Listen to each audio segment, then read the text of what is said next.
சமையல் எண்ணெய் மற்றும் உணவுப் பொருள் ஏற்றுமதியில் 20 ஆண்டு கால அனுபவம் பெற்ற Star Export House Kayal Agro Foods. Welcome to IPS finance.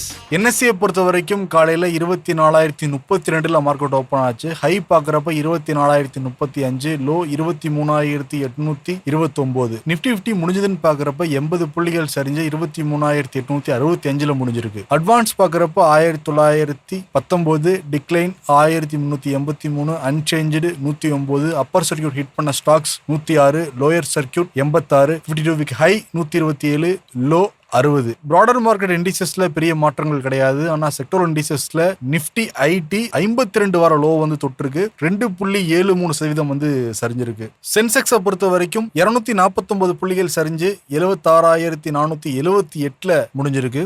MCX சந்தை கமாடிட்டி மார்க்கெட்டை பொறுத்த வரைக்கும் கோல்டு 0.11% அதிகரிச்சு 1,42,561 ட்ரேட் ஆகிட்டு இருக்கு. சில்வரை பொறுத்த வரைக்கும் 1.72% அதிகமாகி 2,26,464 ட்ரேட் ஆகிட்டு இருக்கு. க்ரூட் ஆயிலை பொறுத்த வரைக்கும் 0.34% சரிஞ்சு 6,705 ட்ரேட் ஆகிட்டு இருக்கு. வாங்க இதை பத்திலாம் நம்ம பொருளாதார விமர்சகர் நாகப்பன் சார்ட்ட பேசுவோம். சார் வணக்கம். வணக்கம் சிபி. மார்க்கெட் பாக்குறப்பே தெரியுது சைட்வேஸ்ல போய்கிட்டு இருக்கு அப்படின்னு கிளியரா. குறிப்பா செக்டர் பாக்குறப்ப நிப்டி ஐடி 52 வார லோ தொட்டிருக்குன்னு சொல்றாங்க. கரெக்டா. இது வந்து ஒரு வாய்ப்பா பார்க்கலாமா சார், இல்ல எச்சரிக்கையா பார்க்கலாமா? இது கொஞ்சம் அவ்வளவு சுலபமா சொல்ல முடியாது. பட் இருந்தாலும் I try my level best. என்னன்னா, இன்னைக்கு சென்செக்ஸ் 250 புள்ளிகள் கிட்ட இறங்கி இருக்குன்னா அதுல 150 புள்ளிகள் வந்து இன்ஃபோசிஸும் டிசிஎஸும், இன்னொரு 100 புள்ளிகள் ICICI bank, state bank. So 250 புள்ளிகள் வந்து இந்த வங்கித்துறை, தகவல் தொழில்நுட்பத்துறை, இந்த ரெண்டு பங்குகளுடைய அந்த துறையினுடைய இறக்கமே இன்னைக்கு சென்செக்ஸ் 250 புள்ளிகள் இறங்கினதுக்கு காரணம். நிப்டி எடுத்துக்கிட்டோம்னா வந்து பெக்யூலியரான ஒரு சிச்சுவேஷன். ஒரு ஆட்டோமொபைல் ஸ்டாக்கு இன்னைக்கு 5% ஏறி இருக்கு, மாருதி. அதே மாதிரி இன்னொரு ஆட்டோமொபைல்ஸ் அந்த துறை சார்ந்தது ஏஷியர் மோட்டார் கிட்டத்தட்ட 4% மேல இறக்கத்துல இன்னைக்கு நடந்திருக்கு. அண்ட் நிப்டி வந்து அந்த சப்போர்ட், குரூஷியல் சப்போர்ட் லெவல் கிட்ட இருக்குது. நீங்க அந்த அட்வான்ஸ் டிக்ளைன் பார்த்தா அட்வான்ஸ் அதிகமா இருக்கு. 52 வீக் ஹை அதிகம், எல்லாம் பல இது பாத்தீங்கன்னா இண்டிகேட்டர் வந்து மிக்சடா இருக்கு. சில இது அதிகமா, சில இது குறைவா. சோ இதுக்கிடையில ஐடி 52 வீக் லோ அப்படிங்கும் பொழுது ஒரு காமன் இன்வெஸ்டர் தனிப்பட்ட பங்குகளில் அலசி ஆராய்ந்து இதுல ஏஐ தொழில்நுட்பம் எதை பாதிக்கும், எதுக்கு சாதகமா இருக்கும் அப்படின்லாம் முதலீடு செய்யறது கொஞ்சம் கஷ்டம். அவர்களுக்கு அந்த Nifty ETF exchange traded fund வந்து ஒரு நல்ல முதலீடாக அமையலாம். நீண்ட கால அடிப்படையில நிச்சயமா இப்ப இருக்கக்கூடியது ஒரு வேல்யூவேஷன் வந்து ரீசனபிளி இதா போகுது. பட் அதுல இருக்கக்கூடிய சிக்கல் என்னங்கிறதையும் சொல்லணும். நிப்டி ETF பல பங்குகள் சேர்ந்திருக்கு. அதனால தனிப்பட்ட பங்குகளை வாங்கும் போது ஒரு அட்வான்டேஜ் என்னன்னா, நம்ம அலசி ஆராய்ந்து நல்ல ஆலோசனையை பெற்று தனிப்பட்ட பங்குகள் வாங்கினோம்னா அதுல முன்னணி பங்குகள், பல பங்குகள் வந்து இப்போது இருப்பதை விட பல மடங்கு ரொக்கம் கையில கேஷ் வச்சிருக்காங்க. அதற்கான தேவை இல்லை. அப்ப அவர்கள் பைபேக் வரலாம். விப்ரோ மாதிரி அதிக விலை கொடுத்து தங்களுடைய பங்குகளை வாங்குவதற்கான வாய்ப்பு இருக்கு இந்த மார்க்கெட் லோவை பயன்படுத்தி. அப்ப அந்த மாதிரி வாங்கும் பொழுது இன்னைக்கு சந்தையில் இருக்கக்கூடிய வணிகமாகக்கூடிய விலையை விட கணிசமான அதிக அளவுல விலை கொடுத்து வாங்குவதற்கு வாய்ப்பு இருக்கு. அதுல லாபம் பார்க்க முடியும். இது தனிப்பட்ட பங்குகளை வாங்குவதில் உள்ள ஒரு அட்வான்டேஜ். பட் அதுல இருக்கக்கூடிய சிக்கல், எந்த நிறுவனம்ங்கிறத அலசி ஆராய்ந்து ஆலோசனை பெற்று வாங்கணும். சோ இதுதான் என்னுடைய பதிலா இருக்கும். ஒரு கேர்ஃபுல்லா, காஷியஸா தான் அப்ரோச் பண்ணணும். ஒரு விஷயத்த புரிஞ்சுக்கணும், 52 வீக் லோங்கிறதுக்காக எல்லாமே சீப்னு சொல்ல முடியாது. டெக்னிக்கலா பிரேக் அவுட் ஆனா இந்த 52 வீக் லோ தான் அடுத்த ஒரு ஆண்டுக்கோ 1.5 ஆண்டுகளுக்கோ ஹையாவும் இருக்கிறதுக்கு வாய்ப்புகள் இருக்கு பொதுவாக. பட் தகவல் தொழில்நுட்பத்துறையை பொறுத்த வரைக்கும் செலக்டிவா பெரிய அளவில் இதற்கு மேல் இறங்குவதற்கான வாய்ப்புகள் குறைவு அப்படின்னு நான் நினைக்கிறேன். ஓகே, பெரிய லெவலில் குறைவு அப்படின்னா வாய்ப்பு பயன்படுத்தலாம். ஆமா. HDFC பேங்கோட அந்த உச்ச நிர்வாக இயக்குனர்லாம் மாற்றப்பட்டிருக்காங்க. ஆமா. இதுதான் சார் காட்டுது. இப்ப அதனுடைய அந்த சேர்மன் போயிட்டாரு, தெரியும் உங்களுக்கு. அவர் வந்து ஒரு குற்றச்சாட்டு இல்லைங்கிறாரு, ஆமாங்கிறாரு, அது புரியல, அது விட்டுருங்க. பட் ஆனால் அதற்கு பதில் இப்ப வந்து இந்தியாவினுடைய ஃபார்மர் ஃபைனான்ஸ் செக்ரட்டரி, நிதித்துறை செயலாளராக இருந்த ராஜீவ் குமார் அப்படிங்கிறவரை இப்ப வந்து பார்ட் டைம் சேர்மன், அதாவது நான் எக்ஸிகியூட்டிவ் சேர்மன் சொல்றது. அவர் வந்து எக்ஸிகியூட்டிவ் பவர்ஸ் இல்ல, பட் சேர்மனா இருப்பார். அந்த மாதிரி அப்பாயின்ட் பண்ணியிருக்காங்க. இது ஜென்ரலா ஒரு நல்ல விஷயமாக பார்க்கப்படுகிறது. ஏன்னா அவருக்கு நிதித்துறையில் பெரிய அளவு அனுபவம் மிக்கவர் அப்படிங்கிறது. ரெண்டாவது அப்பாயின்மெண்ட் என்ன அப்படின்னா, புனித் சர்மா.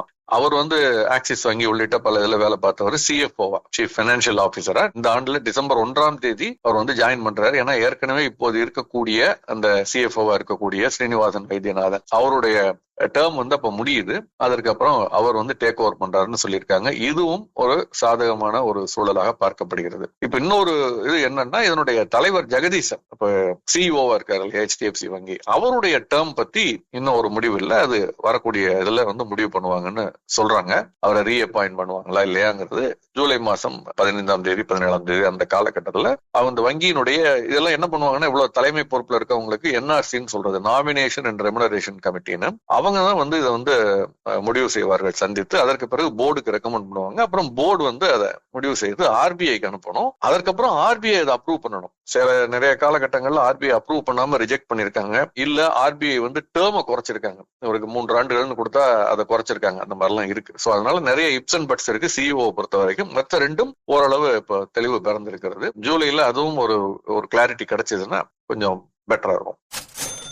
IIP டேட்டா என்ன சார் சொல்லுது? மே மாசத்தோட தரவு பாசிட்டிவா தான் இருக்கு. அப்கோர்ஸ் 5.1% அப்படின்னு சொல்லியிருக்காங்க மே மாசத்திற்கான தொழில் வளர்ச்சி குறியீடு, index of industrial production. But இதுல ஒரு சிக்கல் என்னன்னா வந்து இதை ஒப்பிட்டு பார்க்கறது கொஞ்சம் கஷ்டம். நிறைய சேஞ்சஸ் பண்ணிருக்காங்க WPIல, IIPல சென்ற ஆண்டோட ஒப்பிட்டு பார்க்கும்பொழுது இந்த ஆண்டு. அதனால அது பாயிண்ட் டு பாயிண்ட் ஒப்பிட்டு பார்க்கும் அது கரெக்டா இருக்காது. பட் ஆனால் ஒரு விஷயம், 5.1% வளர்ச்சி அப்படிங்கறதுல உற்பத்தி துறையில் 5.5% வளர்ச்சி, மின்சாரத்துறை கேஸ் சப்ளை இதுல 9.9% வளர்ச்சிங்கிறது நல்ல விஷயம். Water supply, sewerage, waste management இது 5.5% இப்படி பாசிட்டிவா இருக்குது. மைனிங் அண்ட் குவாரிங் நெகட்டிவா இருக்கு, 1.6% நெகட்டிவா இருக்கு.